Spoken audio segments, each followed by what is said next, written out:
경찰이 화성 총기 사건의 범행 동기를 확인하기 위해 유가족 조사를 진행하고 있습니다. 사건 현장을 찾은 강신명 경찰청장은 폭력 전과 사범의 총기 소지 제한 등의 대책을 마련할 방침이라고 밝혔습니다. 취재기자 연결합니다. 한현희 기자.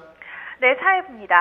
강신명 경찰청장이 사건 현장을 방문했는데 총기 관리 대책에 대한 입장을 밝혔다고요?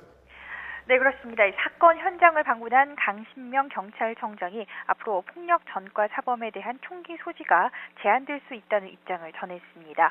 세종시에 이어서 화성에서도 총기 사고가 발생하자 경찰은 어제 입출구 허용 시간 제한과 허가 기한 축소 등의 대책을 내놨는데요.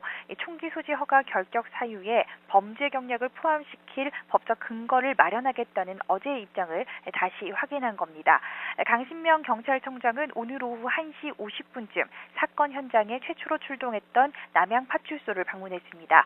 30분가량 현장에서 사건 개요를 파악한 강 청장은 이후 엽총을 받고 순직한 이강석 파출소장의 빈소를 찾았는데요. 강 청장은 이 자리에서 총기 관리와 관련해 이 같은 발언을 했습니다.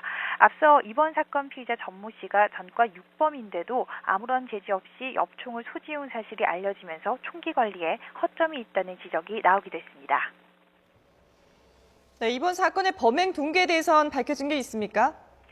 네, 피의자 전 씨가 엽총을 난사한 뒤 스스로 목숨을 끊은 만큼 경찰은 유족 진술 확보에 주력하고 있습니다. 경찰은 어제 피의자 전 씨의 부인과 또 피해자 전 씨의 아들 등 유가족들을 불러서 가족 간의 불화가 생긴 시점과 이유 등에 대한 조사를 진행했습니다. 특히 피해자 전 씨가 동생이 오기 전에 아들을 집 밖으로 피신시킨 것으로 알려졌는데요. 경찰은 아들을 조사해서 평소에도 싸움이 잦았는지 또 무엇 때문에 다툼이 있었는지 등을 조사하고 있습니다.